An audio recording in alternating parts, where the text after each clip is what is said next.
ஜாரில் வறுத்த வேர்க்கடலை, காஞ்ச மிளகாய், கருவேப்பிலை, ஒரு கைப்பிடி பூண்டு, ஜீரகம் பொடியாகவும் சேர்த்துக்கலாம், இல்லைன்னா முழு ஜீரகமும் சேர்த்துக்கலாம். இப்போ இதை மிக்சியில் கொரப்பாக அரைச்சிப்போம்.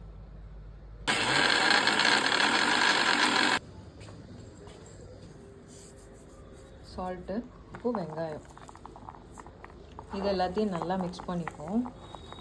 மஞ்சள் பொடி கொஞ்சம் சேர்த்துப்போம். இப்போ எல்லாத்தையும் கலந்து நல்லா மிக்ஸ் பண்ணியாச்சு.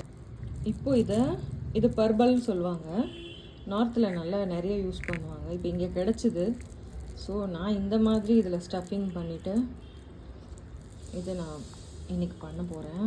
இது அப்படியே வெறும் எண்ணெயில் கடுகு தாளித்து கொட்டி அதில் இப்படியே போட்டுட்டு நம்ம இதை கட்டுறதா இருந்தாலும் கட்டிடலாம். நோ நீட், இது அப்படியே பண்ணிங்கனாலே அப்படியே இருக்கும். விட்டுரு. கடாயில் எண்ணெய் ஊற்றி கடுகு தாளிச்சிருக்கேன். கொஞ்சம் போல் ஜீரகம், கடுகு பொரிஞ்சிருச்சு, ஜீரகம் சேர்த்துருக்கேன், கருவேப்பிலை சேர்த்துக்கேன்.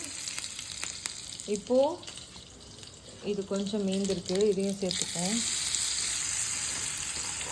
அதை சேர்த்து வதக்கிட்டு இப்போது இதையும் நம்ம சேர்த்துக்கலாம்.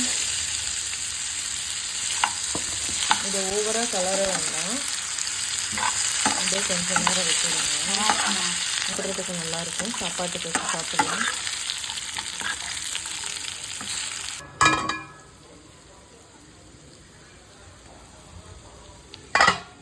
பத்து நிமிஷம்தான் ஆச்சு, நல்லா வெந்துருச்சு.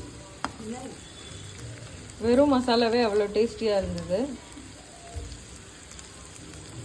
இதை வெறும் கத்திரிக்காயில் கூட செய்யலாம். செஞ்சு பாருங்கள், எப்படி இருக்குன்னு கமெண்ட் பாக்ஸில் சொல்லுங்கள்.